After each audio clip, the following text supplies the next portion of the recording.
Buenos sean los días, tenemos la oportunidad de estar con don Ricardo, que viene de una acendrada de histórica familia de Rancia Olengo, del centro de la península, de Madrid. Madrid es todo. Pero bueno, también está sueldo a Moscú. Por eso aquí la camisa roja y el, el símbolo universal de la paz. Pero mejor que se presente el mismo. Bueno, una familia de raza Malengo del centro de la península, de Madrid, que lo es todo, has dicho. Mi familia es la mitad de Valladolid y la otra mitad de Zaragoza. Bueno, y la de mi madre de Madrid, pero la de mi padre de Valladolid y de Zaragoza. Y lo de estar a sueldo de Moscú, pues bueno, sí, lo estuve, pero desde que murió el camarada Leonidas Ilich Brezhnev, nada, ni un duro, ni un copec, ni un rublo me ha llegado. Y ahora, como ando cabreado con ellos, pues me pagan menos todavía. El camarada Sergeyevich no, no nada. Ni siquiera ¿Sergeyevich quién es? Yuri. Mijail Sergeyevich, no, Mijail Sergeyevich no me mandó ni nada. Y Yuri es que no le dio tiempo, el hombre se murió. Si hubiese durado un poquito más. Sí, pero nada, no. Desde que murió el camarada Brezhnev, nada, ni un duro. Perdón, ni un copec. Ni un copec me ha llegado. Bueno, pues tenemos Madrid, que curiosamente tiene un himno, a pesar de que la gente no lo sabe, porque digamos que pareciera como que lo quieren esconder. Lo quieren tener ahí debajo de las piedras, como que esto nunca ha existido. Leo el bonito himno del Ácrata, aquel. Bueno, pues yo estaba en el medio, giraban las otras en corro y yo era el centro. Ya el corro se rompe, ya se hacen estado los pueblos, y aquí de vacío girando sola me quedo. Cada cual quiere ser una, no voy a ser menos. Madrid uno libre, redondo, autónomo, entero. Mire el sujeto las vueltas que da el mundo para estarse quieto. Bueno, este es el primer párrafo de tres. Al fin y al cabo, ¿Madrid qué es? Madrid es ciudad, Madrid es provincia, Madrid es comunidad autónoma. Bueno, yo lo de hacerle un himno a Madrid me parece no solo un himno, dotarle a Madrid de toda la serie de símbolos que suelen estar rodeando o representando a las naciones o las nacionalidades, a mí me parece una soplapollez, porque Madrid es todo eso que tú has dicho, una ciudad, una región, una provincia, pero lo que no es seguro es una nación, ni una nacionalidad, ni es toda España. Entonces, bueno, pues sí, últimamente, aunque la tendencia venía de antes, pero con Ayuso ha pasado mucho más. Ayuso se ha convertido en una líder nacionalista de Madrid. Está teniendo una actuación un poco similar a la que tienen los líderes nacionalistas de derechas en otras comunidades, o los partidos nacionalistas de derechas en otras comunidades, que lo que hacen es marcar mucho la diferencia para, al final, tratar de insinuar que lo común, es decir, el Estado, nos roba. ¿Qué es lo que está haciendo? Es la sensación que está tratando de dar Ayuso. Probablemente no solamente porque tenga, bueno, no porque tenga una inspiración nacionalista, que no la tiene, porque en Madrid nadie es nacionalista, no existe Madrid como nación, nadie se siente patriota de Madrid o nacionalista de Madrid, sino simplemente por crear una brecha, una bronca ideológica y política con el gobierno de la nación. Y de ahí se ha dado cuenta que el hecho de crear un hecho diferencial pues le viene bien políticamente.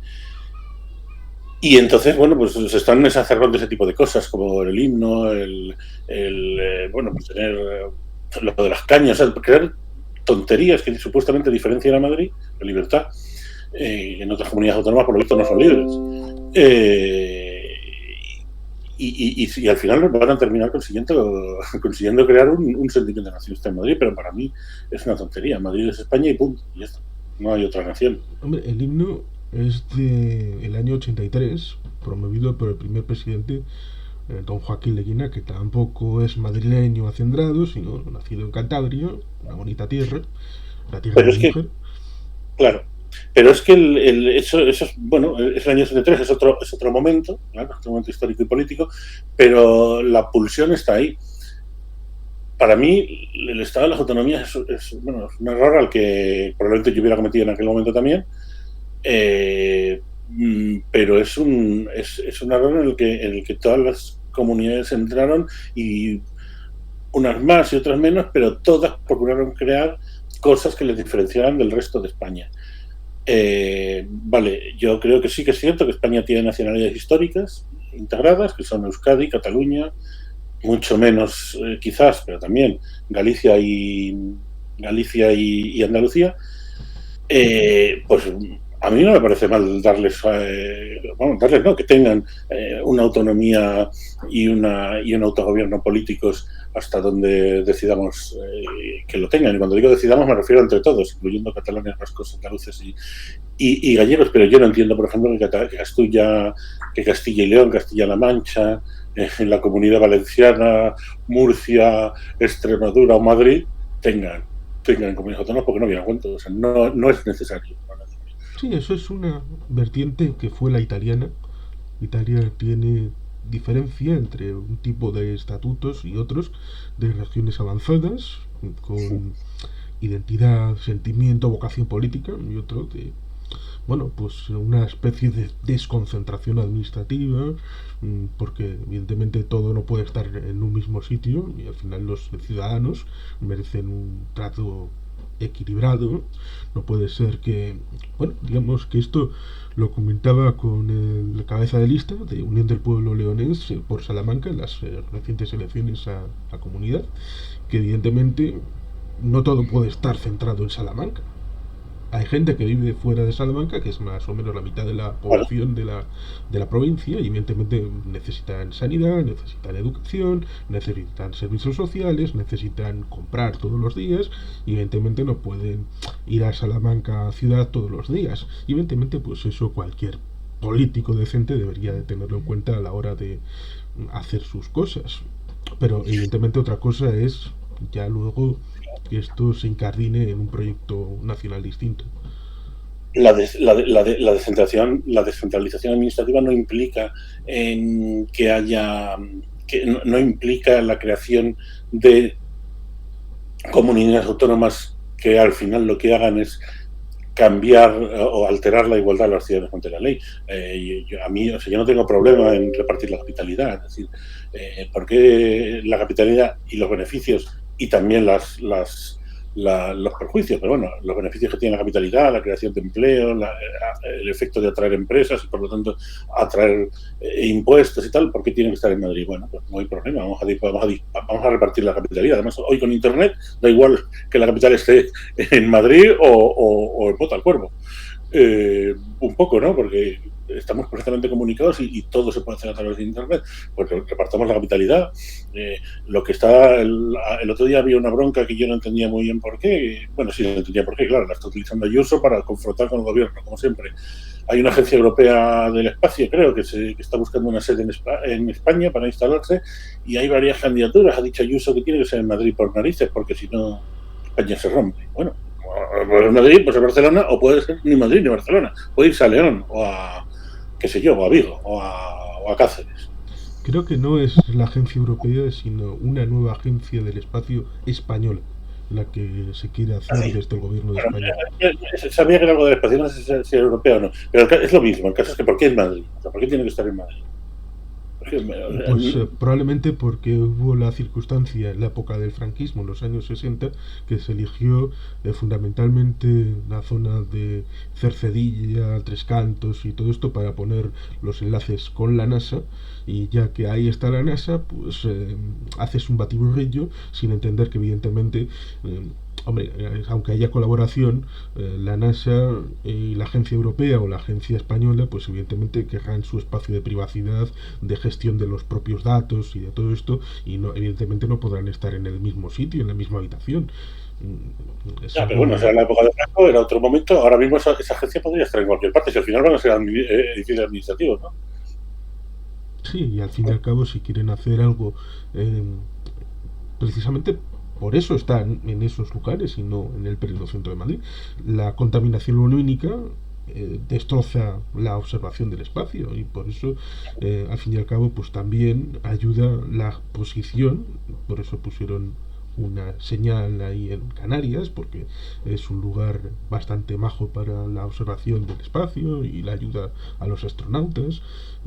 Pero esa idea de interferir lo racional ciertamente está contaminando el ambiente y no debería. Sí, Madrid últimamente, bueno, a mí me gusta Madrid, porque hablo de Madrid que parece que no me gusta Madrid. Yo vivo contento en Madrid, aunque yo soy de Chamberí, en realidad, no de Madrid. Chamberí es la capital de nuestro imperio, Madrid son los arrabales de Chamberí. Pero en Madrid se vive muy bien y tal. Lo que pasa es que, bueno, pues últimamente tenemos ese afán de convertir a Madrid, sin decirlo, pero de hecho haciéndolo, en una nación, en una especie de nacionalidad histórica, que hace que muchas veces esto sea invivible. Es curioso porque Madrid también tuvo un momento en los años 50-60 de aglutinación de pueblos que antes eran independientes para... Porque... Bueno, pero eso yo creo que pasa en muchas ciudades europeas que cuando crecieron asumieron los pueblos que tenían alrededor. De hecho, hay ciudades ahora mismo europeas, a mí me lo contaron hace unos años cuando estuve en Atenas. Atenas, por ejemplo, no existe como ciudad. Tiene una pequeña coordinación entre diferentes municipios, pero son 20 o 30 municipios, no sé si federados o cómo, pero no existe no hay una entidad, no hay un ayuntamiento de Atenas. Supongo que eso pasaría también en aquella época, ¿no? Cuando las ciudades crecieron asumiendo gente que venía de otras de regiones, de zonas rurales principalmente, que es lo que pasó en Madrid. En Madrid vino mucha gente de Andalucía, de Extremadura y de Castilla-La Mancha, sobre todo, que se establecieron o en Madrid o en pueblos de alrededor que al final terminaron siendo, bueno, pues calle con Madrid y siendo asumidos como ayuntamientos por Madrid. Sí, hay casos bastante diversos.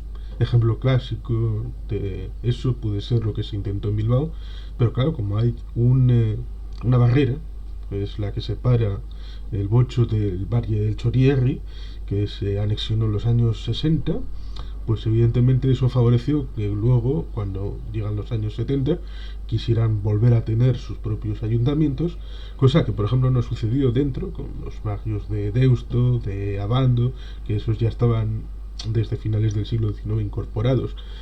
Santander, por ejemplo, Peña Castillo, incluso aún hoy tiene las señas de entrada y salida del barrio, porque hoy es barrio, antes tenía municipio. Incluso tenemos el caso de Barcelona, que suele citarse a veces, pero no para explicar, sino como agravio, para utilizarlo como ladrillo, de que todo el cinturón rojo, que se llamaba porque votaba socialista y luego ha pasado a votar otras cosas, no pudo incorporarse porque tenía la idea en general de que como Madrid tenía que tener siempre más habitantes que cualquier otra ciudad de España, si se agregaban los municipios del Baix Llobregat y todo esto, entonces Barcelona tendría la primacía en habitantes, y entonces igual había gente que se preguntaba por qué no es Barcelona la capital de España, y para evitar eso, pues usted se queda con el territorio que tiene y ya está, y se acaba. Pues mira, en Barcelona no me lo sabía, pero no me extraña, claro, sí. Madrid, que por supuesto tiene que ser siempre la más grande, la que traiga todas las carreteras hacia sí, el centro, vamos. Pero bueno, a mí me parece absurdo. Bueno, de hecho ya digo que yo ahora mismo creo que los problemas nacionales que tenemos en España de relación con las nacionalidades llamadas históricas y con las comunidades autónomas se resolverían teniendo un Estado común y un Estado central. Pero un Estado central, bueno, eso suele ser antieconómico, además de un problema en tanto en cuanto digamos que hay una cosa curiosa con respecto a las migraciones dentro del Estado español, que hombre suceden en todos los países, esto de ir, la gente pues va de un sitio a otro, migra por el beneficio de un futuro mejor, pero a veces se suele establecer el método ideológico del lugar de destino, sobre todo con el franquismo proliferando estas ideas de la Casa de Castilla en Bilbao, la Casa de Andalucía en San Sebastián, para evitar el contacto y la permeabilidad con una población radiactiva, como podrían ser los vascos, son peligrosos, que mis andaluces no hablen con ellos porque les van a contaminar con ideas. Pero no se establece la idea de por qué tuvieron que salir de Extremadura, de Andalucía, porque había un centro que lo controlaba todo, política y jurídica y económicamente, y evidentemente el desarrollo y el progreso no llegaban a esos lugares. Este elemento, que tiene su corpus ideológico, porque alguien lo ha propiciado, se oculta completamente, como si no existe. Sí, y no solo eso, o sea, el, es que, claro, todos los problemas que tenemos tienen su origen, o buena parte de los problemas que tenemos tienen su origen en el franquismo, y sobre todo problemas profundos, como este que acabas de decir tú, que efectivamente, desde los años 50 el desarrollo es en torno a Madrid y también a Barcelona, bueno, también a Bilbao, pero vamos, principalmente en Madrid, y porque por eso, de hecho, la gente migra a Madrid, a Barcelona y a Bilbao. En el pueblo donde yo veraneo, en Burgos, por ejemplo, la mayor parte de la gente que vuelve en verano, gente que en los años 50, 60 era del pueblo, se fueron la mayor parte a Barcelona, no a Madrid, y muchos a Bilbao. Si las elecciones, o sea, si toda la gente que vive en el pueblo votara en el pueblo mío estaría gobernado por Bildu probablemente, y está en pleno Burgos, en el sur de Burgos. La gente se fue principalmente en esa zona, se fueron a Barcelona y a Bilbao, pero hay más temas, el capitalismo español y la oligarquía española que se crea, que son, no sé si son las familias que ganan la guerra, pero sí son las familias y las fortunas que se crean durante la posguerra, después de siguen siendo las mismas, siguen siendo los mismos. La propiedad de los medios de producción, bueno, los medios de producción, que son básicamente en España las inmobiliarias, están en manos de las mismas familias y las mismas empresas que se crearon durante los años 50. Todo eso tiene consecuencias, claro. Una de las consecuencias es que no hay forma de que en España el poder se escape al control de esas empresas y de esas familias. La corrupción inmobiliaria ahí tiene el origen, ¿no? Porque España es un país que tiene tanta corrupción inmobiliaria, pues por eso. Porque el suelo quedó en manos de de una pequeña oligarquía que es la que la ha controlado después. Y eso, bueno, pues son los temas profundos que no resolvió la transición. La transición sí resolvió la parte formal. Bueno, pues cambiamos la estructura del Estado franquista por un Estado formalmente democrático. Bueno, democrático realmente, si yo no digo España no es una democracia, pero no se hizo una transformación en profundidad, no se revisaron, pues no se hizo una transformación económica, no se hizo una transformación probablemente, curiosamente yo creo que en el ejército sí, pero en la policía no. Muchas cosas de la parte profunda del Estado no cambiaron y así seguimos. Sí, es interesante porque probablemente los miembros de la Unión Militar Demócrata levantaron el avispero para poner el centro tal vez en el ejército, pero como los nuevos cuerpos que se generaron se hicieron desde el exterior, la chancha no estaba integrada evidentemente en la policía española, se hizo fuera, los Mossos de Escuadra se hicieron fuera, por eso tal vez la policía pudo tener una burbuja de cierto avance hacia lo desconocido desde... Pero lo cual es curioso porque has dicho inmobiliarias, lo cual es curioso porque sería un retroceso incluso para el siglo XIX. En el siglo XIX, cuando la primera bolsa evidentemente es en Madrid, pero la segunda es en Bilbao y luego la tercera en Barcelona, Madrid supuestamente era el centro de una oligarquía, pero cerealista. Estaba ¿Pero por qué? lo menos oligarquía, pero ligada al cereal. Ah, Lo cual es un elemento económicamente del sector primario, evidentemente no es industria, pero puede transformarse en industria, con lo cual es un elemento productivo y que puedes incorporar tecnología, puedes incorporar valor añadido, pero ¿qué valor añadido puedes incorporar en el ladrillo? hombre, cuando Madrid empieza a traer población, empieza a hacer falta vivienda, evidentemente la vivienda se convierte en... El problema es que yo creo que eso se ha ido prolongando artificialmente. Es decir, cuando ya estaba construida toda la vivienda que se necesitaba, había que seguir construyendo vivienda. Y eso es lo que ha dado lugar a las burbujas inmobiliarias. Que ahora mismo está volviendo a pasar lo mismo, que parece, según las noticias, que nos estamos metiendo en otra burbuja inmobiliaria. Y ahí estaría el archipiélago madrileño, en el que por un lado estaría Madrid ciudad, pero luego también estaría Alcobendas, Getafe, Leganés. Sí, sí, sí. Yo creo que se construye vivienda artificialmente. Tenía en la cabeza ahora, pero se me ha ido escuchándote una anécdota que ilustraba muy bien el tema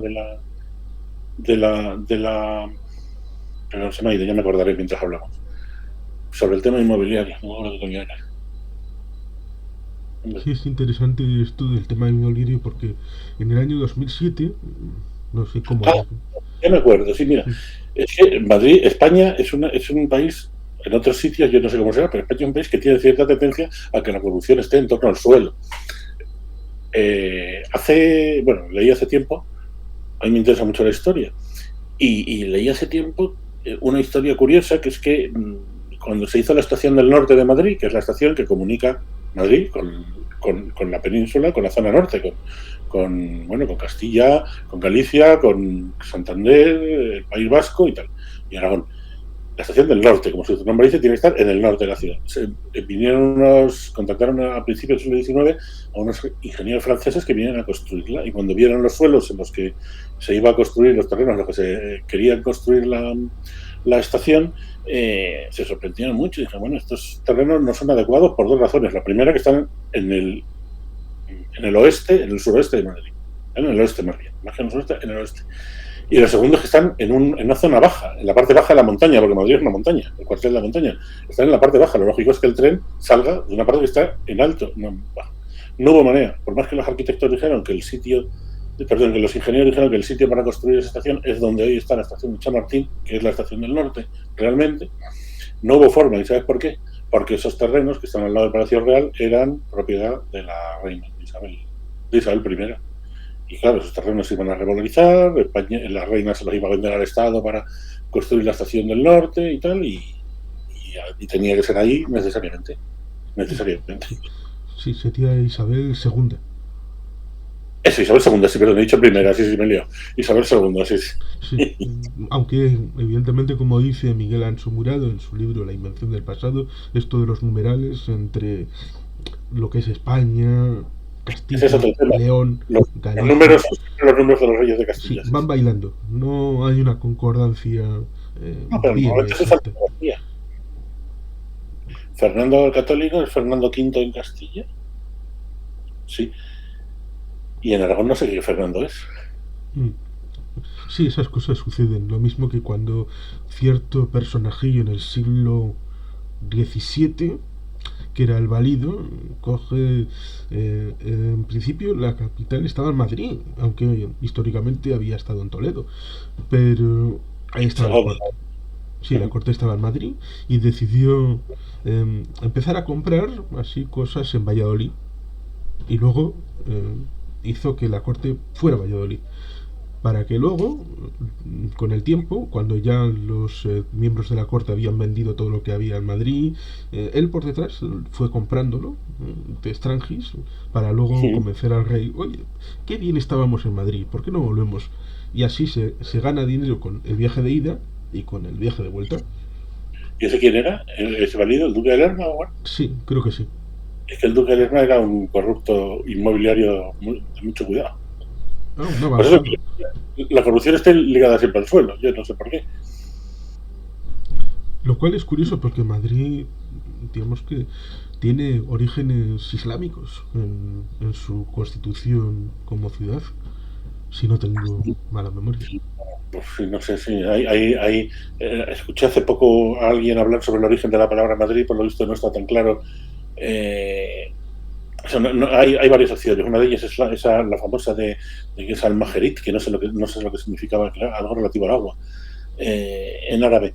Pero bueno, Madrid en la época árabe era un poblacho que, o sea, en realidad Madrid, yo creo que cuando empieza a ser un poco más importante políticamente es en la época de los Austrias, hasta entonces era Toledo.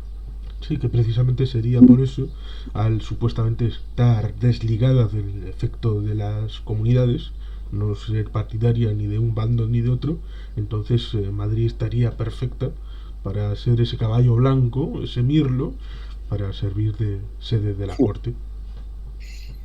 Lo Pero cual, bueno, el caso es que, como decíamos al principio, Madrid no es una nacionalidad, por más que se sí, lo cual ponga. es eso, es curioso, porque luego cuando llega el siglo XX, sobre todo en los años 30, votará rojo y ese voto supuestamente rojo mayoritario hará que, bueno, como la guerra civil, no pasarán y todo esto, Franco tenía la idea de trasladar la capital a Sevilla, que, bueno, con Sí, tiempo estaba más manejable.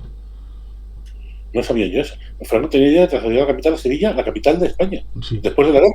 Anda, leches. Pues no me sabía yo eso. Mira, nos hubiera ido mejor a los de Madrid.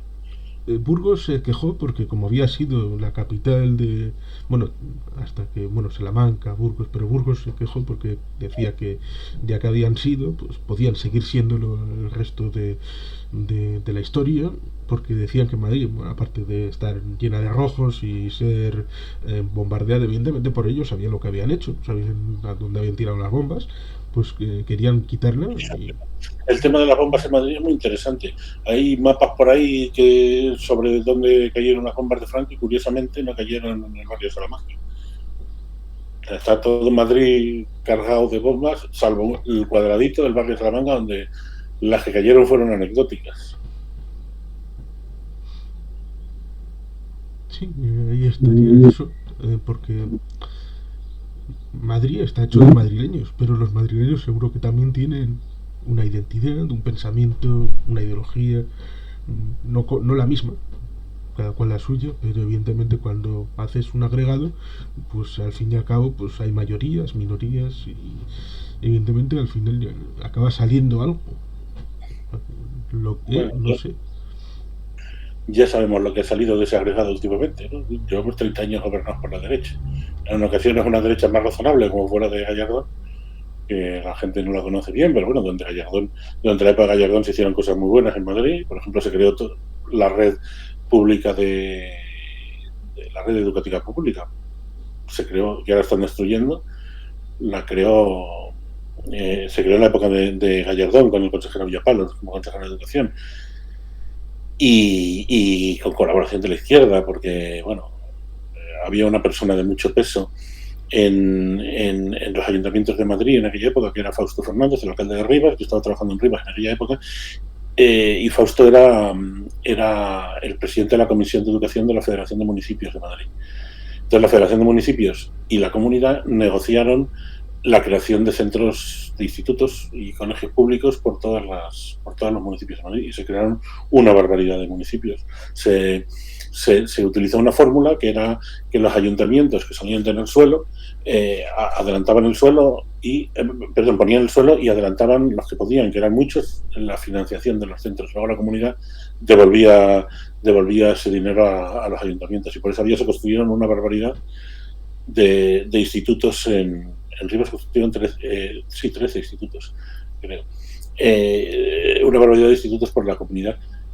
Pero luego llegó Esperanza Aguirre, después del tamallazo, llegó a Esperanza Aguirre y un consejero de educación que era un tipo nefasto, un neoliberal de estos espantosos, que era Luis Peral, y dijo que eso se había terminado, que ya no se construían más centros públicos, que ahora lo que se iba a hacer era subvencionar centros privados y empezó pues la depauperación de la pública en aquel momento, que sigue con ella, vamos, cada vez más. Un tamallazo que yo nunca lo he entendido. Bueno, yo creo que es muy sencillo. Entonces era que los inmobiliarios, la corrupción inmobiliaria, se dio cuenta de que había la posibilidad de que se hiciera la izquierda con el poder, había ganado sin bancas las elecciones, tenía un acuerdo de gobierno con Izquierda Unida, cuyo candidato era, por cierto, Fausto Fernández, el que había sido alcalde de Rivas, que había llevado desde la Federación de Municipios toda la negociación de la construcción de centros públicos en Madrid. Y cuando vieron que existía el riesgo de que se hiciera la izquierda con el poder y que, bueno, por lo menos podían intentar poner coto a la corrupción urbanística, pues se pusieron a comprar diputados hasta que encontraban alguno que era por un diputado, era un voto que hacía falta para que no saliera, pues encontraron a Tamayo y a la señora esta, que no me acuerdo ni cómo se llama. Supongo que los compraron y ya está. Sí, Tamayo y Sáenz. Tamayo y Sáenz, sí. Pero es eso, ¿cómo puede ser que dentro de una lista que se supone que la han repasado y la han comprobado, encontraran a dos tipos que se dejaran comprar? Bueno, pero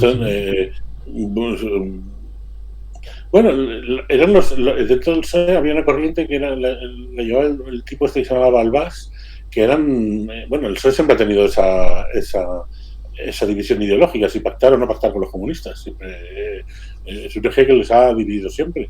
Y Balbás, los de Balbás, que es donde se integraban Tamayo y Sáenz en esa corriente, eran contrarios, siempre fueron contrarios a pactar con los comunistas. Izquierda Unida no eran los comunistas, pero era lo más parecido había. Y bueno, pues buscaron dónde comprar y encontraron que en esa corriente pero vamos, yo creo que lo podrían haber encontrado en cualquier otro lado, ¿no? Por eso lo pudieron disfrazar como una divergencia política. Nosotros no somos partidarios de gobernar con los comunistas y nunca vamos a votar un gobierno con los comunistas. Y amparándose políticamente en eso, ellos, claro, niegan que les compraran, pues no lo votaron y entregaron al gobierno a Esperanza Aguirre, que yo creo que fue el principio del desastre de Madrid. Que es cuando Madrid pues se sume en el neoliberalismo, porque ya te digo yo que hasta Gallardón no era así. O sea, Gallardón forma parte de esa derecha, hay una derecha que sí que apoya al público. La derecha conservadora frente a la derecha liberal. Y eso, perdón, que se me ha salido una zapatilla. Y eso es lo que había en Madrid. Gallardón no era un tipo de izquierda, porque no era un tipo de izquierda, de hecho era bastante de derecha, pero era conservador y sí que creía en un Estado que diera servicios. Y lo demostró, vamos. O sea, ya te digo que la red pública de enseñanza no la creó un gobierno, no la creó ni Leguina, ni un gobierno socialcomunista, ni leches, la creó el gobierno de Gallardón con Villapalos en la Consejería de Educación.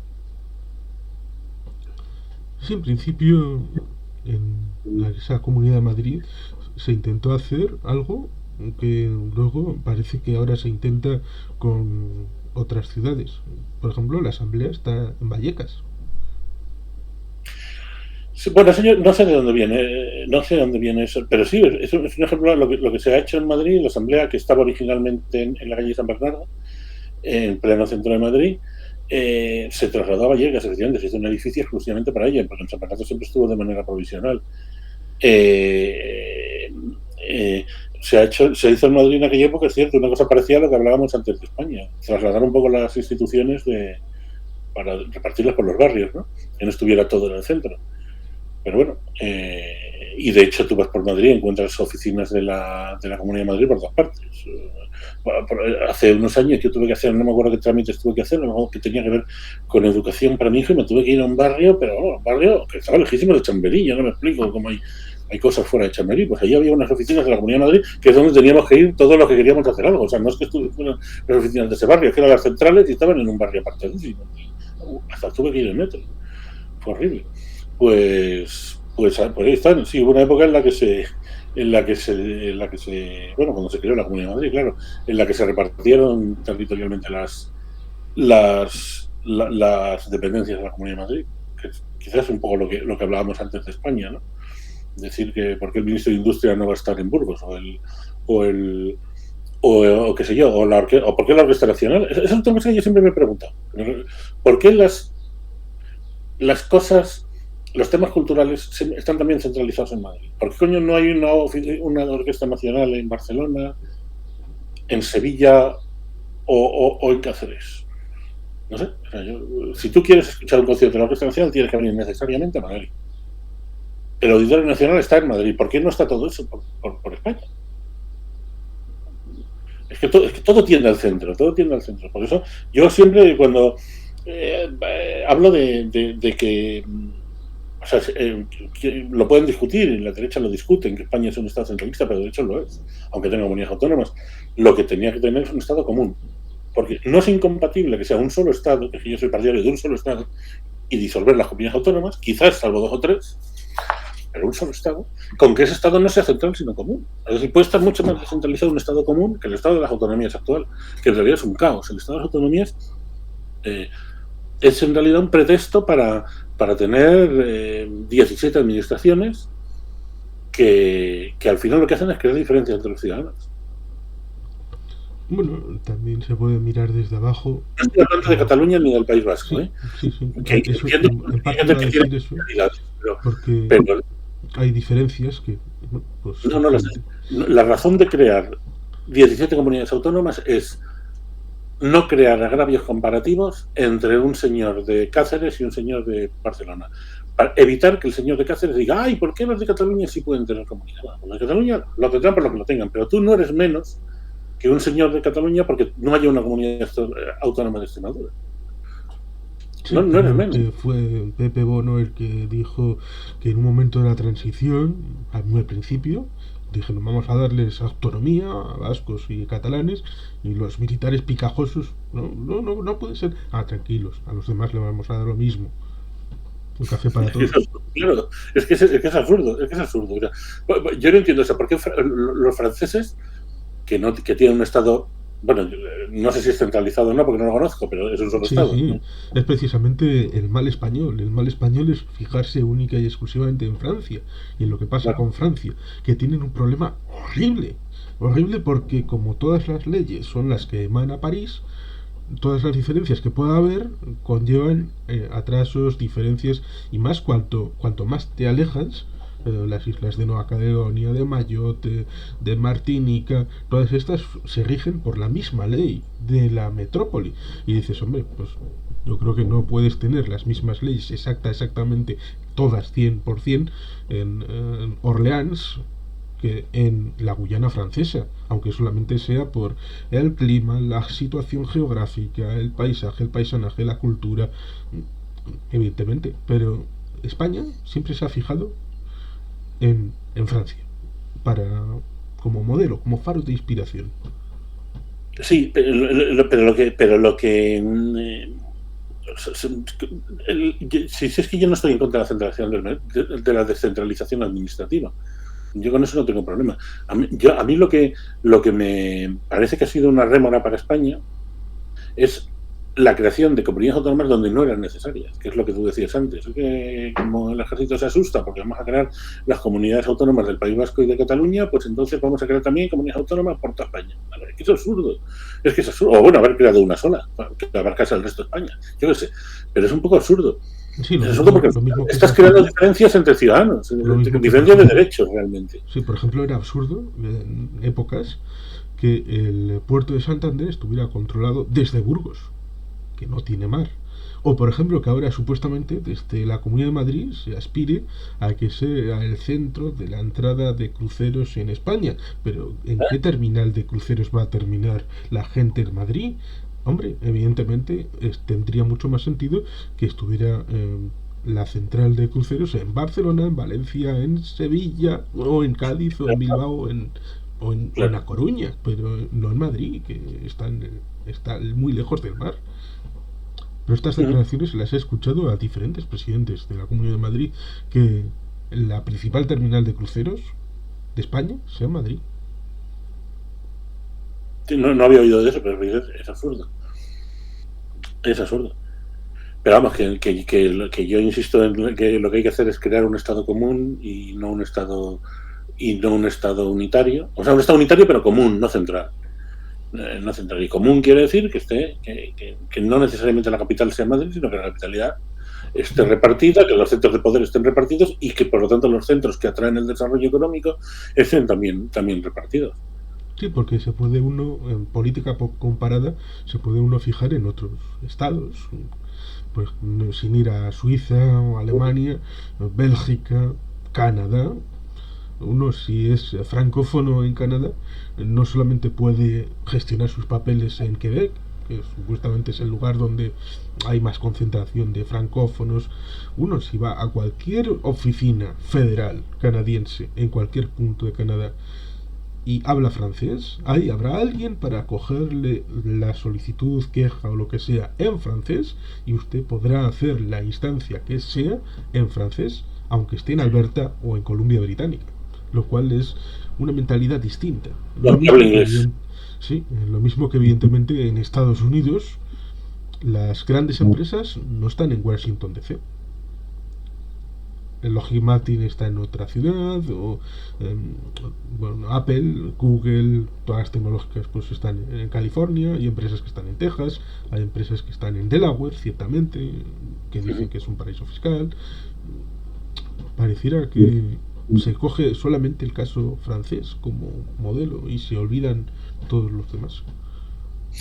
Sí, lo que pasa es que el hecho de que las grandes empresas estén en Madrid, que no sé si es así, o no sé, pero el hecho, yo creo que es por el tema de la capitalidad, es que yo creo que la capitalidad es lo que es lo que atrae el desarrollo. Hay que repartir la capitalidad y ya está. Y asegurar los mismos derechos a todos los ciudadanos, vivan donde vivan. Y claro, igualdad de oportunidades. Porque también, evidentemente, uno se puede fijar en que, aunque sea un ejemplo que se puede decir que es tonto, hacer una carretera en llano o en un terreno montañoso cuesta distinto, evidentemente. En un lugar donde la dispersión geográfica y poblacional es alta, evidentemente la prestación de sanidad es distinta de un lugar donde todo el mundo está más concentradito. Claro, claro, que a lo mejor la inversión por habitante en sanidad en un lugar, como tú has dicho, con la población dispersa, tiene que ser mayor que en un sitio donde todo el mundo vive en pisos, no hace nada, pero bueno, en un sitio con densidad más. Esto supuestamente es el debate sobre la financiación que la gente habla, pero no sabe de lo que hablan. Un debate Sí, que pero supuestamente... en ese debate hacen trampa los nacionalistas vascos y catalanes, Ah, sobre todo nosotros los no catalanes. estamos... nosotros no estamos en ese debate. Nosotros tenemos nuestro sistema aparte. Pues he dicho sobre todo los catalanes. O sea, yo creo, claro, es que esto a lo mejor que voy a decir es pecado mortal, pero es que en mi opinión el cupo, o sea, los fueros vascos y navarros hay que eliminarlos. Porque es la única forma, hay que eliminarlos. Lo cual no quiere decir que el control de los impuestos escape de Euskadi y de Navarra, pero hay que eliminarlo porque y por eso digo que los catalanes hacen más trampa con eso, porque lo que quieren es lo reclaman para Cataluña. No. Tiene que haber un sistema fiscal único. Lo que pasa es que el criterio. Pues... Pues Espera, el criterio para recaudar, déjame terminar. El usted se criterio para va a recaudar y para Canarias, repartir no puede ser Madrid. y se lo explica a los del régimen económico y fiscal. ¿Cómo? Se va usted a Canarias y se lo explica a los del régimen Sí, no, económico en y general, fiscal. o sea, tiene que haber un sistema fiscal único. Lo que pasa es que el control, tanto de los ingresos como de los gastos, no puede estar en Madrid, evidentemente. O sea, no se trata de recuperar.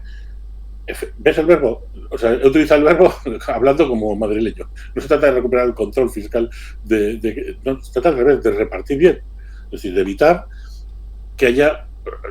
Es básico, en mi opinión, es básico, un sistema fiscal único.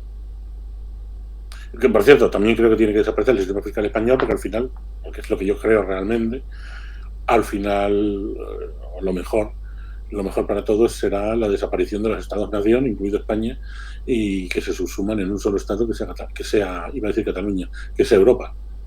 Una Europa realmente democrática, realmente integrada, con un Parlamento con poderes, no lo que tenemos ahora, pero ese es mi deseo político. Ya, es Y interesante los pueblos y son siempre existen residentes debates medievales. europeos. Bien. Pero estas cosas que...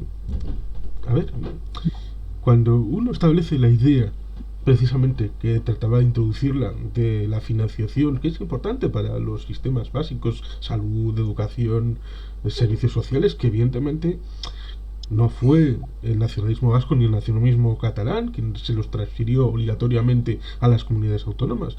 Fue un pacto entre el PSOE y el PP en el año 91-92 que acabó culminando con la transferencia obligatoria de la sanidad en el año 2001-2002, incluso a aquellas comunidades que no las querían.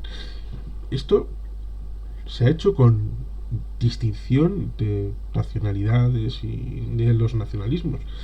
Evidentemente, cuando se establece el diálogo de la financiación del régimen común, que son las 15 comunidades, aunque a veces Canarias es como el Guadiana, entra y sale. Canarias, con el régimen económico y fiscal, quiere tener una negociación aparte, a veces la consigue, a veces no. Bueno, pues las 15 al final acaban hablando de los fueros y del País Vasco y de Navarra, lo cual es absurdo, porque evidentemente cuando uno se establece el diálogo de la financiación del régimen común debe hablar de esa financiación, que Cristina Cifuentes, por ejemplo, dijo que era satánica. Pero aunque sea satánica, las misas negras también hay que explicarlas y decir qué contenido tiene, porque no puede ser evidentemente que el dinero sale de los ciudadanos, pero luego ¿a quién se lo da? A la Administración General del Estado. Pero luego quien gasta, evidentemente, es ¿quién? Las comunidades autónomas. Con lo cual el dinero tiene que salir de un punto para luego volver, ir, volver. Y hace hasta 5 viajes que son absolutamente incomprensibles, salvo para el que se beneficie de ello. Pero en vez de explicar eso, se habla del cupo. Lo cual es curioso porque el cupo es el dinero que los vascos, los navarros tienen la aportación, que es básicamente lo mismo, solamente cambia el nombre. Es lo que pagan los vascos por los servicios de las competencias no transferidas. Y esto podría decirse, bueno, esto es malísimo, porque esta gente tendría que pagar todo. El ejemplo más típico que suelo poner es cuando en un edificio 20 vecinos. Vale, pues el sueldo lo va a llevar el portero. Todo el dinero va a dárselo la gente al portero, y el portero decidirá en suerte de lo que crea que puedan necesitar los vecinos, en cortinas, en muebles, en mobiliario, en la cocina, en lo que necesiten para comprar comida y todo esto. Les dará el dinero de lo que necesiten. Pero los vascos tienen el sueldo íntegro y contribuyen a las cargas comunes en un 6,24%. En población somos poco más del 4%, es decir, más de lo que correspondería por población. Y con el añadido de que, bueno, podemos poner dos añadidos. Uno, que si se necesita más dinero, solamente el Estado, en el Fondo de Solidaridad Territorial, en el presupuesto, si pone 100, ponga 1000.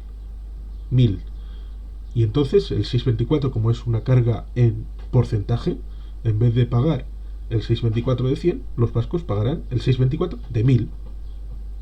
Pues pagamos más, ¿no? Y solamente lo tiene que hacer el Estado en los presupuestos. Ningún problema. Y además, como se paga con independencia de dónde ejecute el Estado en esas competencias no transferidas, puede pasar que el tren de alta velocidad, que no hay ni un solo kilómetro en el País Vasco en funcionamiento, ni uno, y eso que en 1988 se hicieron 3 proyectos, 3. El AVE a Sevilla, ejecutado, en vigor desde 1992. AVE a Barcelona, ejecutado en 2010, en vigor. Y el AVE a Bilbao, que nos dicen que igual se podrá inaugurar en 2028. Pues los vascos llegan pagados el 6,24 de todas las líneas en vigor en España, lo cual evidentemente hemos pagado el 100% de 300 kilómetros de alta velocidad, por lo menos en España. Pero evidentemente luego la gente estas cosas no lo sabe, las desconoce. Es un riesgo unilateral tener tu propio dinero y gastarlo en tus necesidades, pero primero apartando un dinerito a la solidaridad con el resto de españoles. Y es algo que es injusto, porque por un lado está el federalismo en el gasto, las comunidades pueden gastar, pero el ingreso depende de otros. Ya, pero es que eso se resuelve, evidentemente, teniendo un solo sistema fiscal. Lo que pasa es que el error está en que los nacionalistas vascos y los catalanes siempre dicen lo mismo. Bueno, y es verdad, pero es que hay que cambiarlo, como otras cosas. Siempre dicen lo mismo. Dicen, no, es que nosotros pagamos los impuestos y luego se decide en Madrid qué hacer con ellos. Ese en Madrid es una palabra, es una expresión que se utiliza mucho en Cataluña y en Euskadi, que en realidad no significa nada, porque en Madrid también están los catalanes y los vascos. No, Quiero decir, y el gobierno, en el Parlamento están no es cierto del partidos. todo. Eso no es cierto del todo. A ver, nosotros pagamos los impuestos aquí, los recaudan las diputaciones, la hacienda está en las diputaciones forales, en las 4, porque la Diputación Foral de Navarra está incorporada al gobierno foral de Navarra, y se aparta previamente a hacer el gasto, se aparta un dinero para pagar las contribuciones comunes. Pero luego la decisión del gasto se hace aquí. Se hace aquí, en el País Vasco y en Navarra. Ya, pero si es que yo no estoy necesariamente defendiendo el Estado actual. En un Estado común como el que yo planteo, la decisión del gasto también se haría en el País Vasco y en Navarra. Porque el País Vasco y Navarra estarían representados en Madrid. O en Madrid o donde esté la autoridad fiscal, que a lo mejor es en Sevilla o en Zaragoza, yo qué sé.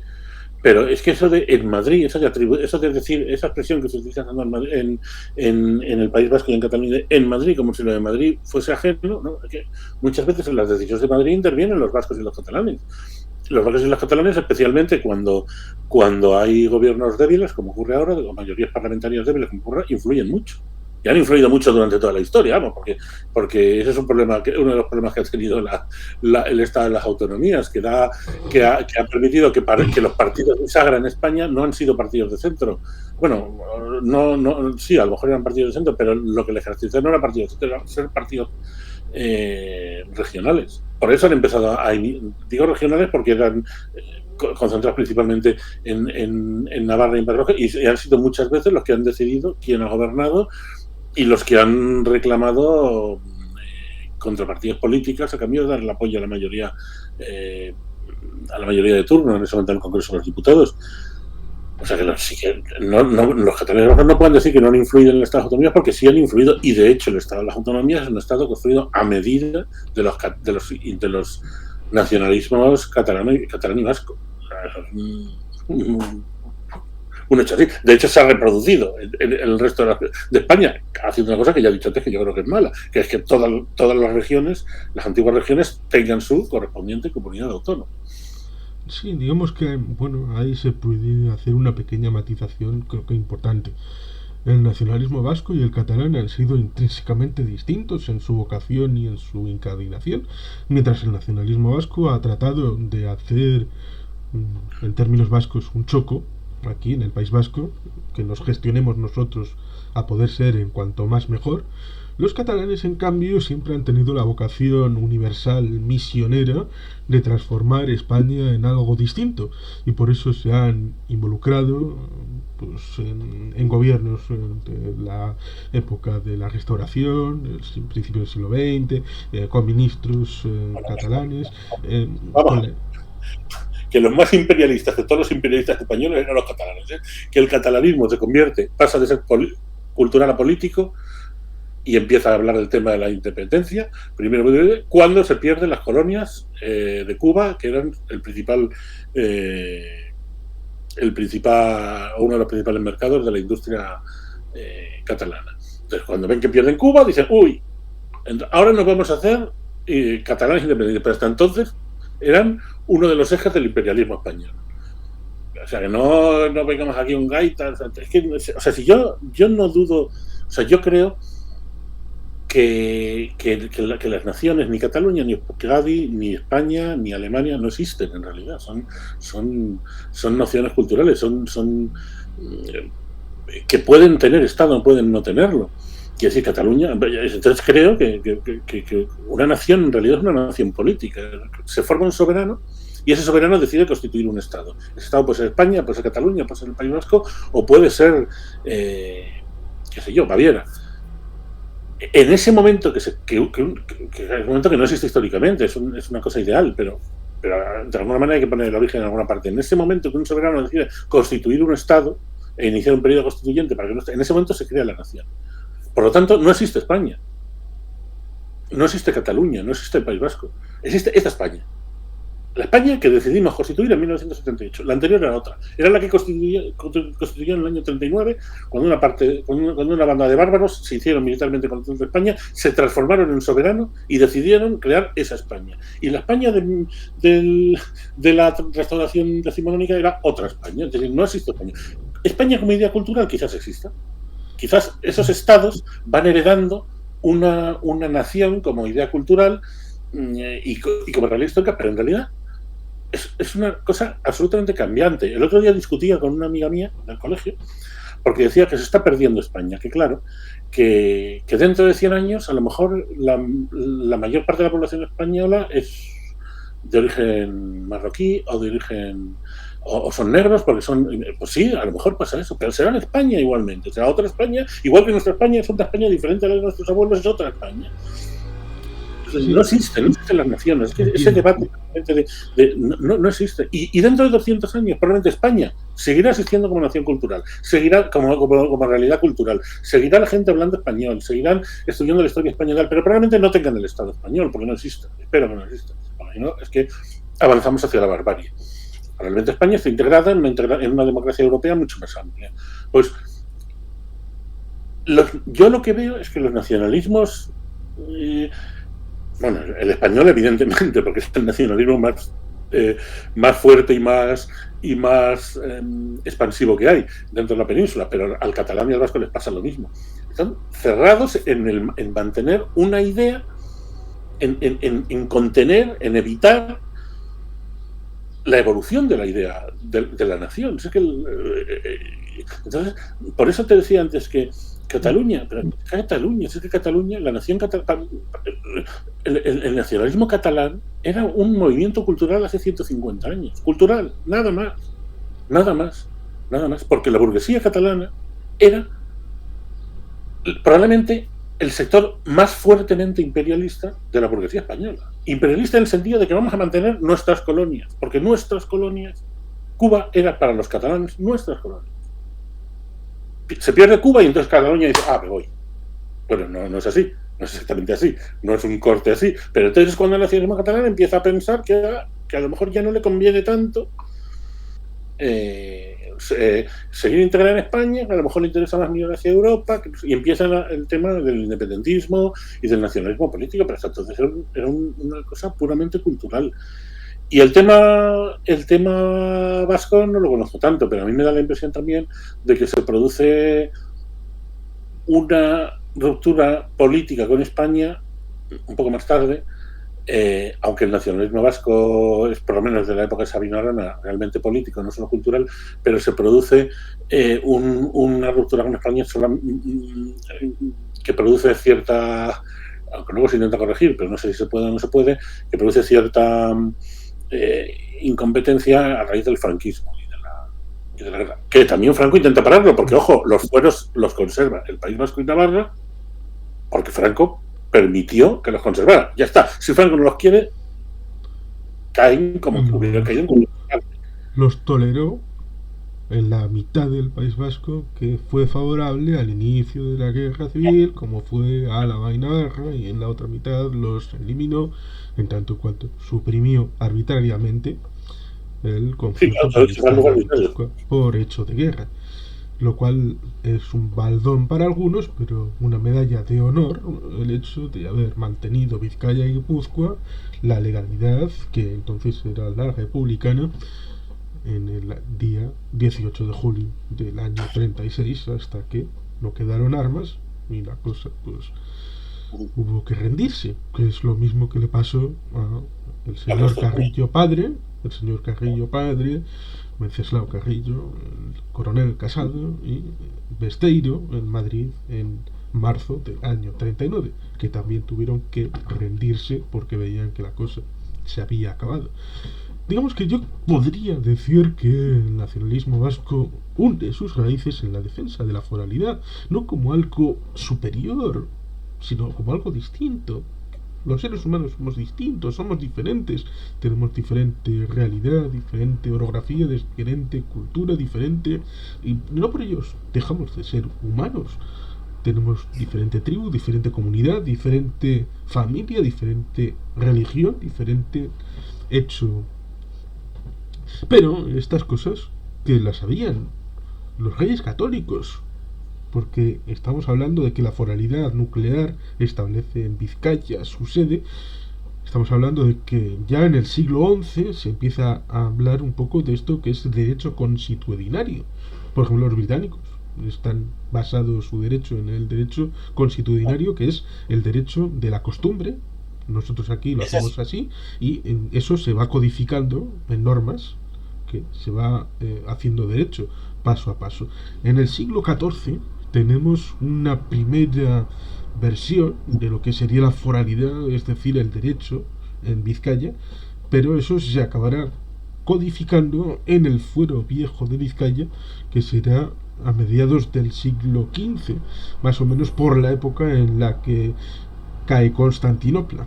Pero eso será necesariamente mejorado a comienzos del siglo XVI, en la época final de los reyes católicos, especialmente de Fernando, ya Isabel había muerto, con el fuero nuevo, que es la versión más perfecta en cuanto a derechos, libertades, la hidalguía universal, que evidentemente establece una igualdad para todos los ciudadanos de Vizcaya, incluso que establecía que en los nuevos territorios de América, hasta la tercera generación, seguía manteniendo esa capa de derechos propios ciudadanos.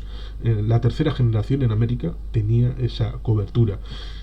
Pero evidentemente la ley no es solo la ley en sí mismo. Leyes progresistas respecto a la protección del arbolado, porque era sustento, porque las ferrerías, evidentemente, las ferrerías necesitaban de los árboles, y para poder mantener su propia realidad había que volver a plantar árboles, y eso evidentemente era un tema económico, pero también beneficios. El derecho a la no tortura, por ejemplo, dicen... Hay una historia de que en el Palacio del Escorial, cuando se estaba construyendo, había mucho vizcaíno que trabajaba allí, y les dejaron a los vizcaínos el asunto de encabezar una huelga, porque como los vizcaínos estaban amparados por el fuero de Vizcaya, no iban a ser torturados. Por lo tanto, ellos podían encabezar libremente la huelga en la construcción del Escorial. Pero la ley debe ser también la forma en la que se construye la ley. Y cuando la evolución de los sistemas jurídicos necesita que se actualicen a los tiempos, y esto evidentemente pasa en todas las épocas. No podemos vivir con el derecho del siglo XVII en el siglo XXI, evidentemente. Pero ¿quién hace que esa sociedad tenga esa actualización del derecho? España no aceptaría que viniera Holanda a decirle: usted tiene un derecho anticuado, vamos a hacérselo nosotros, que somos chachiguays y gente de bien. Es una trampa, acabas de hacer una trampa, porque eso en democracia no es así. En democracia es que es la trampa de Madrid, es la trampa de, eso de, lo acabas de decir, lo de Holanda lo has dicho para no decir en Madrid. No. Porque está haciendo una analogía. No es verdad, no es verdad. En democracia el poder no está en Madrid. Hombre, ubicado tiene que estar en algún sitio. Y eso es lo que digo yo, que como es muy importante dónde está ubicado, pues repártase. Se puede poner el Senado en Zaragoza, el Congreso en Cáceres y el gobierno en Barcelona o en Madrid. Lo que voy es que la actualización, evidentemente, del derecho se tenía que hacer dentro de las instituciones del fuero, que era la Junta General de Guernica. Me parece muy bien.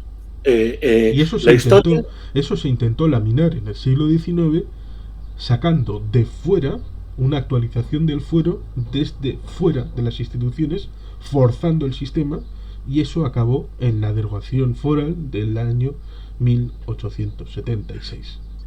Pero eso no podía ser porque estaban con un ejército de ocupación de 40.000 habitantes, 40.000 soldados en el País Vasco, y no tenían ningún dato fiscal de nadie, y por lo tanto dijeron: vamos a poner un sistema en el que estos recaudan y nos dan el dinero de lo común, que ese es el nacimiento del sistema de concierto. Bueno, sí, me parece muy bien, eso es historia, pero la historia no legitima. Lo que legitima es la voluntad de la gente que vive hoy. Eso es así. Entonces, si la historia legitimara, perfectamente podríamos restaurar el franquismo, o en Alemania podríamos restaurar el régimen nazi, o podríamos restaurar la monarquía de los reyes católicos, o yo qué sé qué. Los romanos exigir que ellos son la verdadera Italia. Claro, todo está en la historia, por lo tanto podríamos escoger y decir, ¿qué quiero yo? ¿El Imperio Romano? Pues venga, como está en la historia, lo restauro. Precisamente No, yo lo que digo, y creo la que única entiendo, fuente de legitimidad es está que en la la voluntad de historia no Dios. puede legitimar nada. La historia explica. Claro. Explica. Sí, pero tú estás tratando de legitimarme los fueros porque proceden del siglo XI. Bueno, vale, pero proceden del siglo XI, ya. Y curar las infecciones con cataplasmas también, pero no las curamos con cataplasmas, las curamos No, con yo antibióticos. solo explico que la vocación hoy foral del País Vasco, que es lo mismo que autogobierno, que es lo mismo que autonomía, no es un invento de hoy. Porque si a uno le quitas del suelo la historia, usted es una secta. Perfecto, pero si yo ya te he dicho antes que yo estoy de acuerdo con que, o sea, con las comunidades autónomas que no estoy de acuerdo, precisamente las que creo que habría que eliminar son las que no son el País Vasco y Cataluña. Sí, que Tengo dudas con Galicia y precisamente al citar Extremadura. el franquismo, quizá algo que no se suele tocar mucho, pero está de fondo. A la gente que apoyó al franquismo, porque Franco no era solo Franco, no le gustaba la España de los años 30, porque era contrario a su pensamiento. Era una España que se había desviado, que tenía una situación social, un conglomerado de gente que no respondía a los anhelos de esa gente, y por lo tanto necesitaban hacer un acto de fuerza para obligar a reconducir esas masas a algo distinto. Y por eso tal vez necesitaban 40 años para ir moldeando una nueva generación de españoles en esa idea que al final resultó fracasada. Porque al final, cuando es fracasada en el sentido de que tú durante 40 años moldeando la educación de la gente, tratando de inculcarles unos valores, unas ideas, unas circunstancias, y al final la gente acaba pensando en parte por sí misma. Hay gente que no pensará por sí misma, pero si hubiera sido exitoso el franquismo, en el año 77 había habido un régimen franquista votado por la gente, y eso no Yo fue. Yo creo que no, pero nos desviamos de ese debate, pero yo creo que no. Yo creo que culturalmente el franquismo ha tenido éxito. Es decir, la sociedad española actual es... O sea, Franco no se rebelaría contra la España actual. Franco hoy sería un militar integrado. Digo el Franco de hoy con los valores de hoy y tal. No, son una sociedad bastante conservadora. En ese sentido, España ha cambiado de los años 30 hasta ahora, y eso es un éxito cultural del franquismo. A mí me parece que eso no tiene que ver con lo que estábamos hablando, el tema de las autonomías o no, pero vamos, pero yo creo que sí, que culturalmente Franco ganó la guerra. La ganó militarmente y a largo plazo culturalmente también. Por eso pues no hay manera de... O sea, por eso los gobiernos de la izquierda son anecdóticos en España. Quizá por eso cuando llega Zapatero se dedica, en vez de a las causas estructurales, se dedica a asuntos más, no diré superfluos, pero más ligeros, como es derechos LGTBI, la mujer, medio ambiente, en vez de ir a elementos estructurales como hubiera sido atacar la burbuja inmobiliaria, la estructura económica, el modelo. Bueno, eso, yo creo que eso no es... O sea, son esos temas que son los temas de derechos civiles y tal, yo creo que son temas que estaban por recuperar. Bueno, y en España fue en cierta forma vanguardia, ¿no? Porque fue, por ejemplo, el primer país, creo que fue el primer país europeo, incluso antes que Francia, sí, fue antes que Francia, que aprobó el matrimonio igualitario. Pero son temas que España necesitaba actualizarse y ponerse al día, evidentemente, pero España es una sociedad conservadora. Así es que los gobiernos de la izquierda son anecdóticos. O sea, no gana la izquierda las elecciones en España nunca, las pierde la derecha, que es diferente. O sea, se dan circunstancias en las que la izquierda de repente pierde el gobierno. O sea, de repente un sector de la gente de derechas deja de votar. Es lo que le pasó a Aznar y lo que le pasó a Rajoy, evidentemente. Y entonces, como ese sector de gente de derechas, la derecha es mayoritaria, pero si una parte de la derecha deja de gobernar, deja de votar, gana la izquierda. Eso pasa en España, en las comunidades autónomas, permanentemente. Ha pasado en Valencia, pasó incluso en el Ayuntamiento de Madrid, que de repente la derecha veía que no tenía quien votar, entonces parte de la derecha deja de votar y gana Carmena.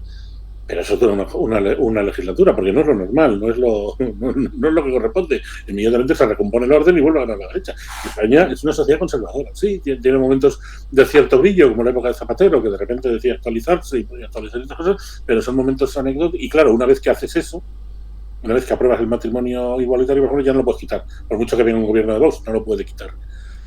Porque es imposible, porque ya, pero vamos, volviendo al origen de esta digresión, Franco ganó la batalla cultural claramente. De la España de Franco salió una España conservadora. Y una España franquista, una España totalitaria y dictatorial, como decías tú, que en el año 77, si la mayoría de la gente hubiera votado, no hubiera prosperado.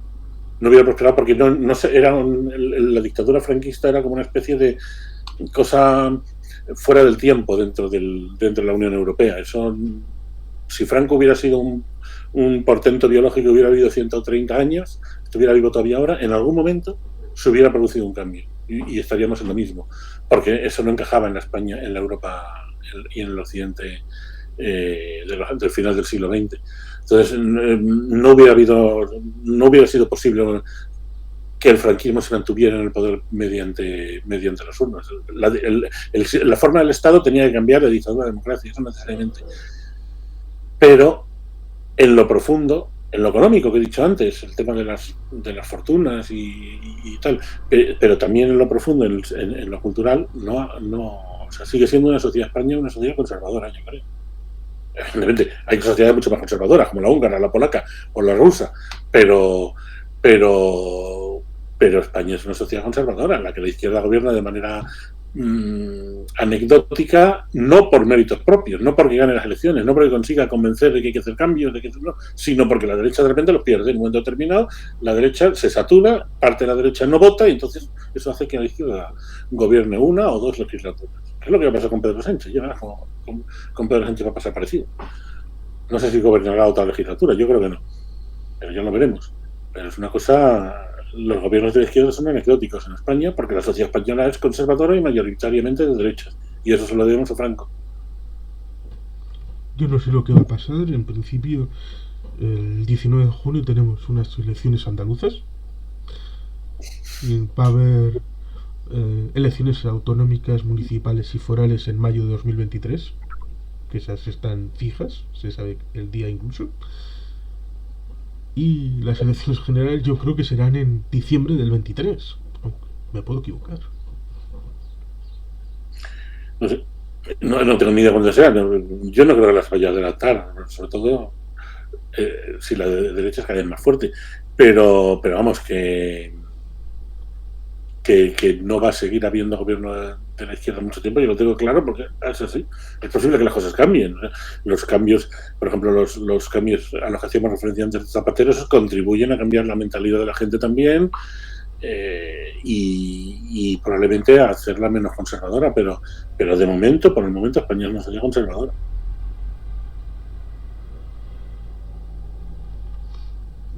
Lo cual es sorprendente, pero bueno, está razonado. Bueno, ahí está para... ¿Tú crees que no? Bueno, en algunas partes más que en otras, pero en general yo creo que no se puede hablar de una sociedad conservadora en términos de los años 50, 60. No, claro, no, evidentemente. Quizá conservadora en el sentido de querer conservar los beneficios de la sociedad actual, de no arriesgarse. Pero claro, ese germen de esta sociedad en sentido conservador estaba también de antes del franquismo y está en otras sociedades que no han tenido la evolución y la guerra civil y el tema del franquismo.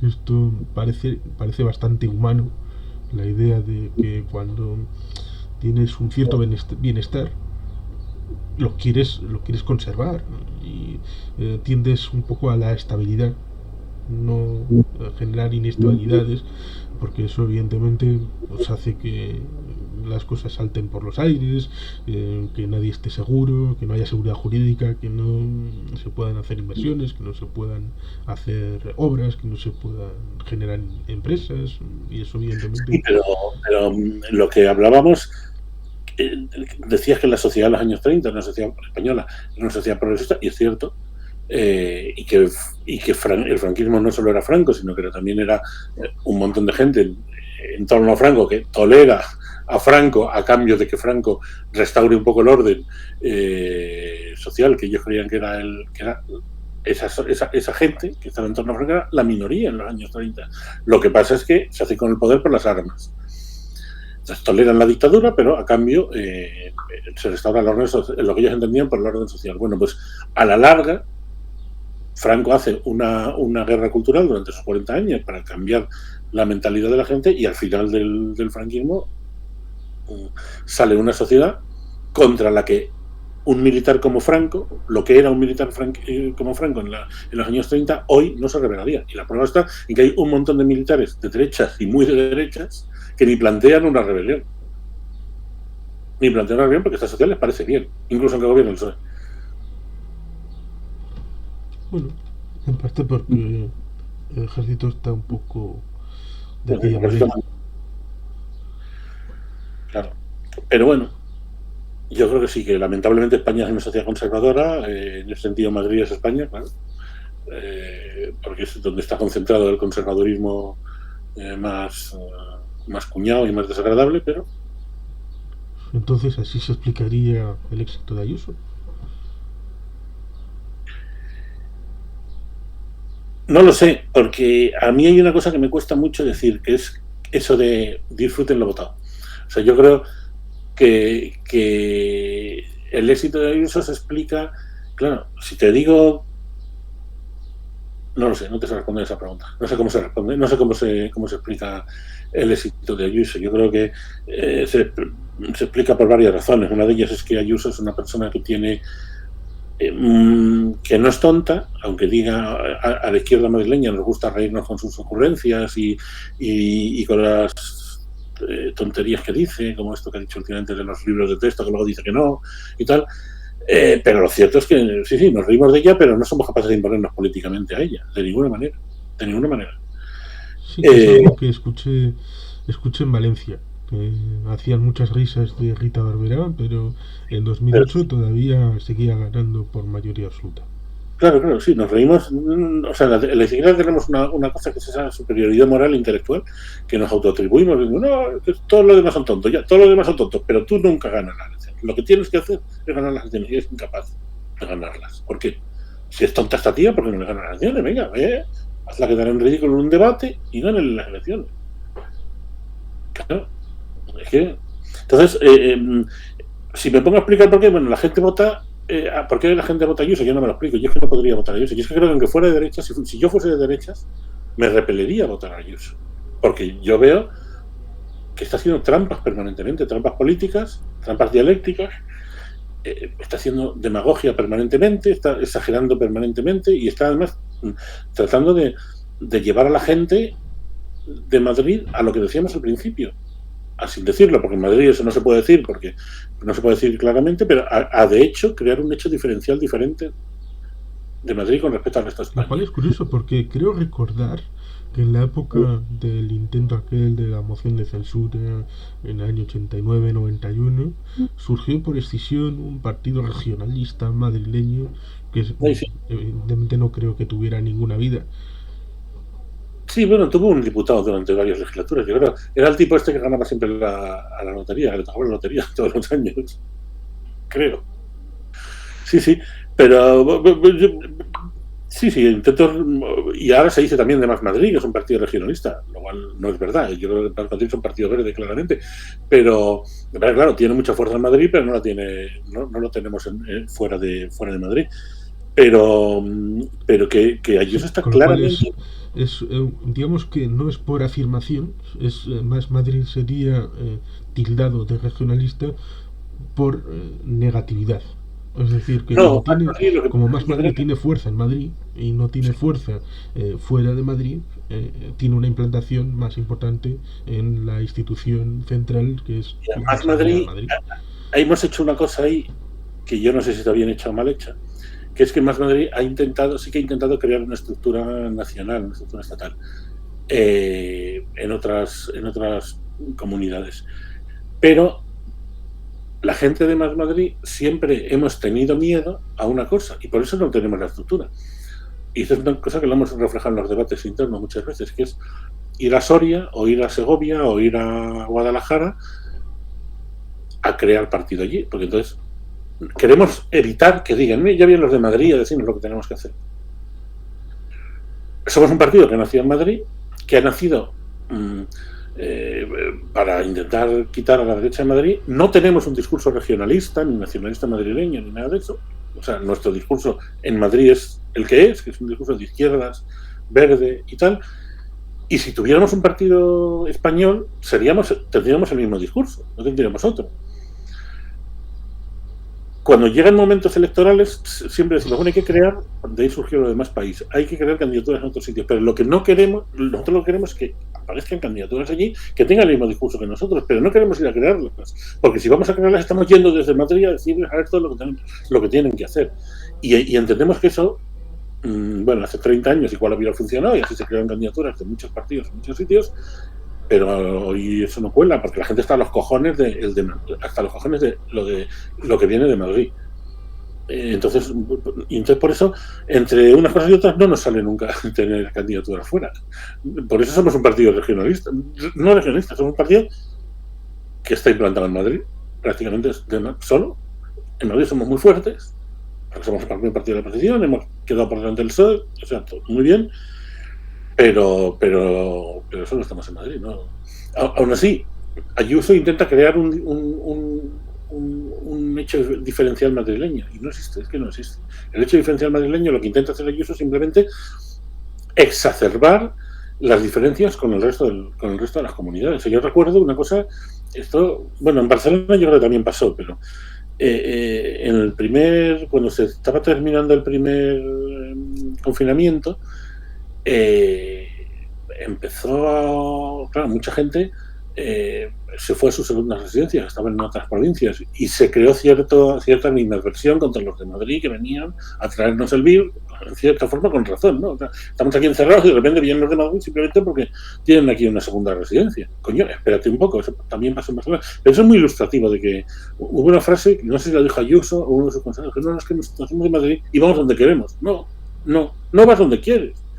Igual que los demás, o sea, estamos confinados porque estamos confinados y el hecho de que legalmente pudieras ir, no debes ir. Es que en mi casa yo soy de Madrid. Bueno, ¿y qué? Claro, ese tipo de cosas hacen que al final los de Madrid nos odien en todas partes.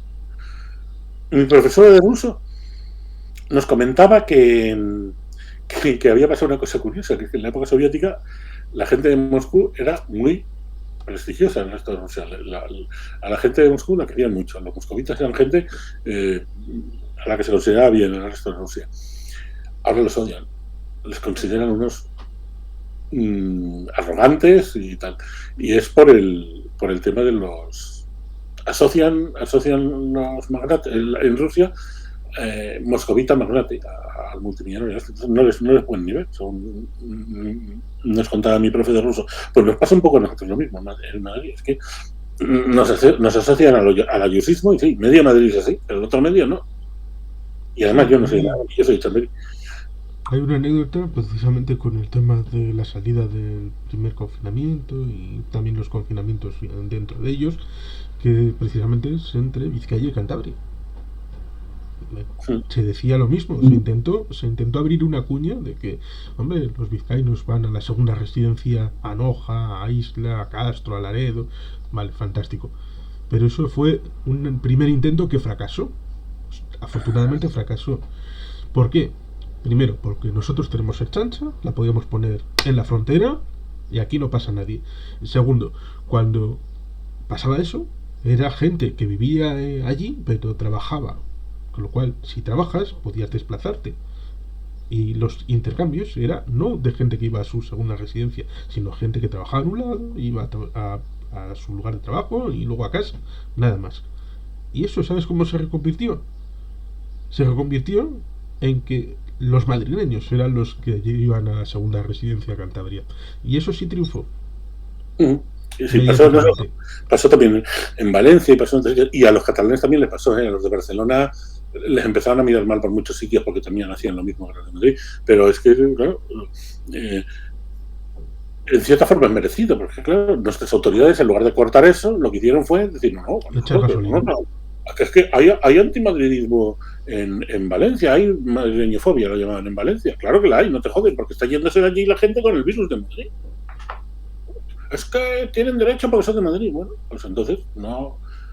O sea, claro, estás tú misma, desde el gobierno de Madrid, fomentando la madrileñofobia. ¿Qué quieres que le haga? Y a lo que decías antes es interesante porque, claro, ahí están los límites de la distribución electoral. De parte de la circunscripción tienes más escaños a reparto o menos, lo cual hace más fácil o difícil. Por ejemplo, lo de la última elección en Castilla y León de Soria es una proeza, que una plataforma ciudadana como Soria ya haya conseguido 3 escaños en una circunscripción de 5, lo cual evidentemente automáticamente hace que puedan obtener un escaño al Congreso porque, bueno, han obtenido un éxito importante. Incluso lo de Unión del Pueblo Leonés, que parece que coge entidad. Esto contrasta con lo que pasó con Dolores Ibarruri, la pasionaria, nacida en Gallarta, en Vizcaya, y un símbolo incluso que trasciende, yo creo, que al movimiento comunista, a la democracia en España, que precisamente vivió muchos años en Moscú. Cuando llega el año 77, le plantean, vamos a ponerte, camarada, aquí de cabeza de lista por Vizcaya para las elecciones. Y ella dijo, ¿qué queréis, que no salga? Y la pusieron de cabeza de lista por Asturias. ¿En serio? Seguro que sabes por qué, cuál es la razón de esta historia. Evidentemente, el movimiento no tenía confianza de que iba a salir un candidato electo por Vizcaya, pero por Asturias sí, y por eso ella quería ir por una circunscripción que le asegurara el escaño. Y eso es difícil, sobre todo cuando no es un partido con un desarrollo, un bagaje, porque podrá gustar más o menos, pero el PSOE y el PP saben más o menos que en determinadas circunscripciones, que es curiosamente lo que pasó con Juanma Moreno. Juanma Moreno, seguramente sin haber pisado en su vida Cantabria, bueno, no vamos a ser tan. Alguna vez pisó Cantabria, seguro, pero no tanto como para ser diputado 4 años por Cantabria. El actual presidente de la Junta de Andalucía. O Bárcenas, senador. El PP lo tenía tan claro en Cantabria que podía jugar con los 3 diputados y con los 3 senadores para hacer lo que quisiera y poner a quien quisiera, sabiendo que los cántabros iban a votarles. Y eso es una disfunción del sistema electoral. Bueno, lo de los sistemas electorales, ese tema lo he estudiado un poco más. Bueno, hace tiempo estaba obsesionado con él realmente, cuando era de Izquierda Unida y teníamos la idea aquella de que el sistema electoral era el que nos perjudicaba, lo cual era verdad, pero también era mentira, nos perjudicábamos nosotros mismos. Porque en realidad quien perjudicaba a Izquierda Unida era el PSOE y el PP. Claro, sí. No, claro, sí, el tema, lo que dicen siempre los cuñados cuando hablan de esto es que los partidos nacionalistas vasco y catalán están sobre representados. Es mentira. O sea, si tú estudias la proporcionalidad, tienen el mismo el porcentaje de diputados del PNV y del Partido Nacionalista Catalán que haya en cada momento. El porcentaje de diputados se corresponde casi exactamente al porcentaje de votos. Los que están sobre representados son el PP y el PSOE, precisamente. Pero todos los sistemas electorales tienen sus ventajas y sus desventajas. A mí el que más me gustaba original cuando me dedicaba a esto era el alemán, que tiene un colegio de restos con el cual corrige la proporción. Entonces, en el colegio de restos, o sea, yo en su día hice las cuentas con un par de convocatorias electorales españolas, lo que hubiera pasado con un sistema parecido al alemán, en el que los restos que no cuentan para elegir diputado en las circunscripciones van a parar a un colegio de restos, y a ese colegio le asignábamos 50 diputados más, que sumábamos a los 350 originales de la Cámara. Sucedía que en ese colegio de restos sí contaban todos los votos, y de ese colegio de restos salía mayoritario, precisamente en aquel momento, era la época del bipartidismo, no existían todavía ni Podemos, ni Ciudadanos, ni Vox, ni nada. En ese colegio de restos salía mayoritario, precisamente, Izquierda Unida. Luego sumabas los diputados de esos 50 del colegio de restos a los 350, y quedaba un parlamento prácticamente que representaba de manera porcentual casi a la centésima al al voto. Pero bueno, cada sistema electoral tiene sus ventajas y sus desventajas. Yo creo que este sistema lo hicieron en su momento para intentar fomentar la estabilidad y tal, y le sale bien, pero yo creo que ahora habría que cambiar algunas cosas. A mí el sistema de restos me sigue gustando. Me parece el sistema de eso, del colegio de restos, que es el que utilizan en Alemania, creo, me parece que es muy interesante.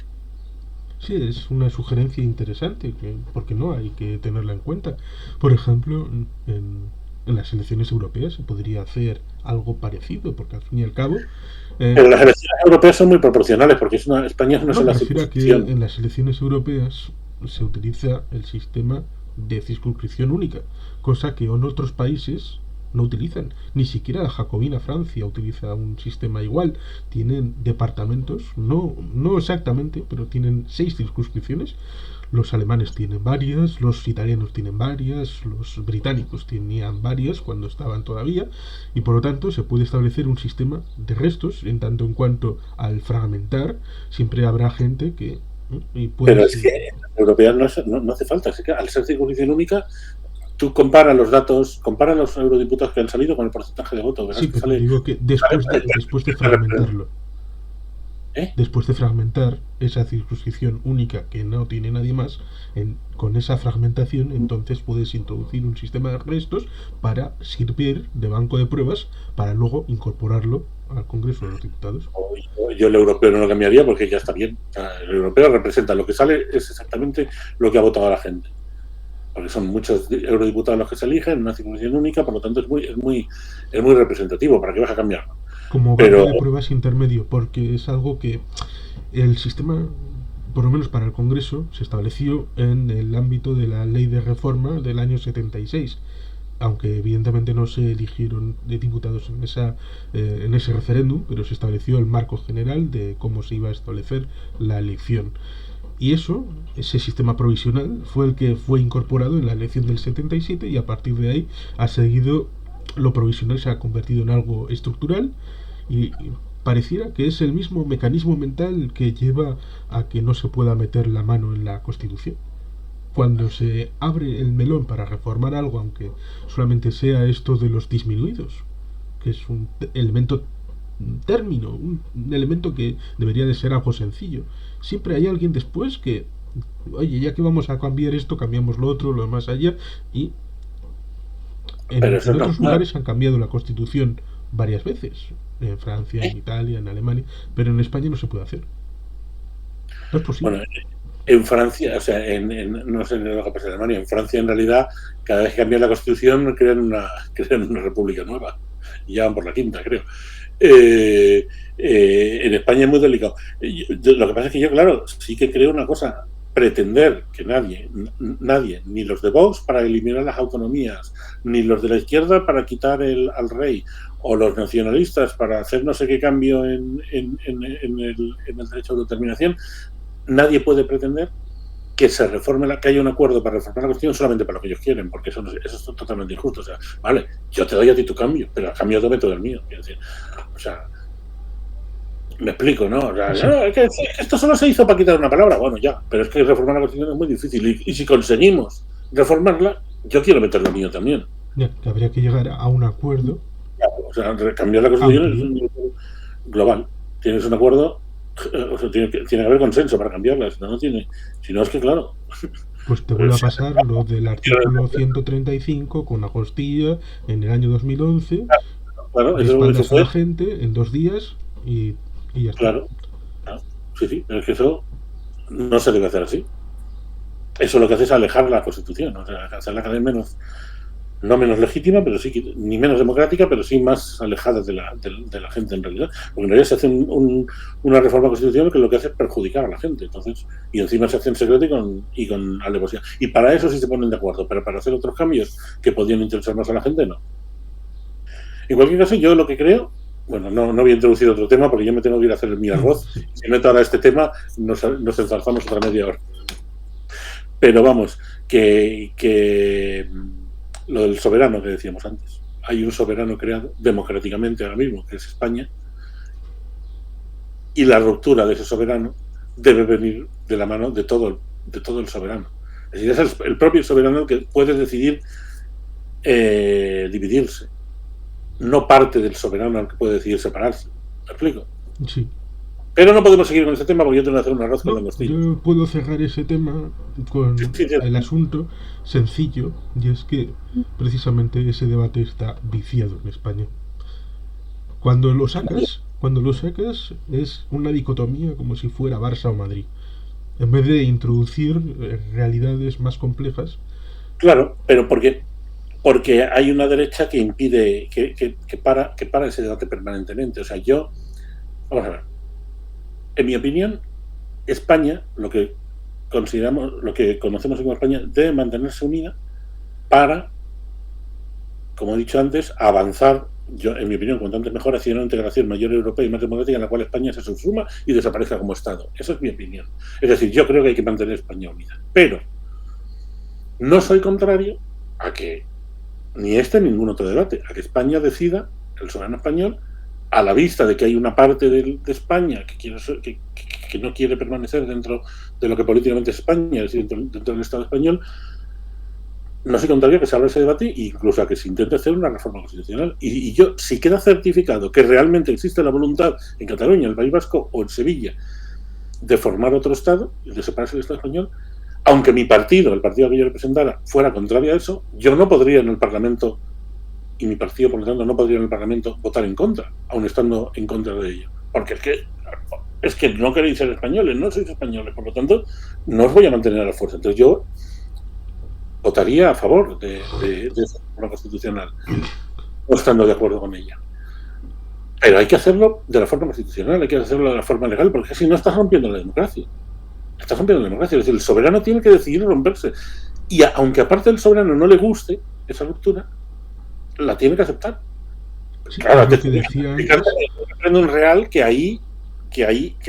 esa parte quiere separarse. Es decir, tiene que darse. Por llevarlo a la práctica, hay que convocar un referéndum no vinculante en Cataluña, por ejemplo, para que Cataluña manifieste de verdad y fuera de encuestas, fuera de referéndums histriónicos como fue el de Puigdemont, tal, un referéndum real, legal, no vinculante, que diga sí, queremos salir de España, vale. Ya lo habéis certificado, le vamos a hacer la reforma constitucional y mi partido va a votar a favor, aunque esté en contra.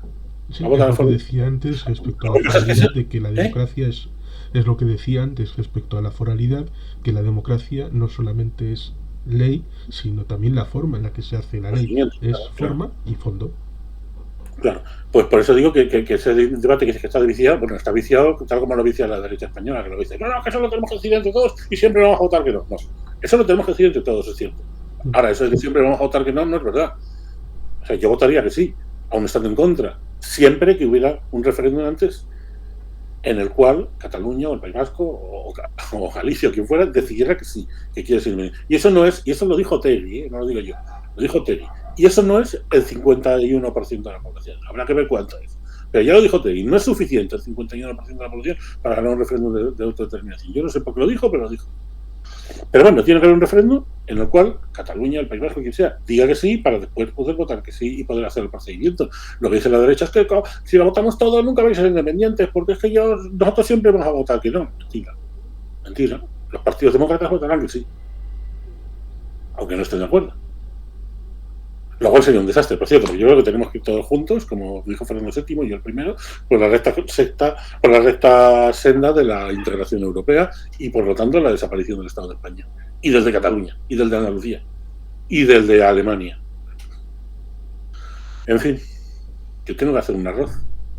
Sí, ese sí sería un debate curioso sobre la denominación o no de ese arroz como paella y probablemente discutirías mucho con Ximo Puig, el presidente de la Comunidad Valenciana. No es paella, lo tengo claro, es un arroz con langostinos, ya está, nada más. Además es un arroz totalmente novedoso porque que he encontrado en el mercado de Vallehermoso. Vallehermoso es el mercado más importante de Chamberí, que es la capital de nuestro imperio.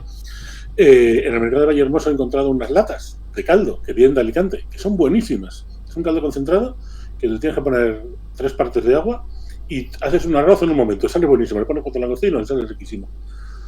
Pues, esto me fusilan todos los valencianos. Bueno, pues creo que podemos ir dando cierre a este bonito conversatorio. Y a los que hayan llegado hasta aquí, pues muchas gracias y pueden dejar un comentario o varios. Muy bien, pues nada, muchas gracias y hasta otra.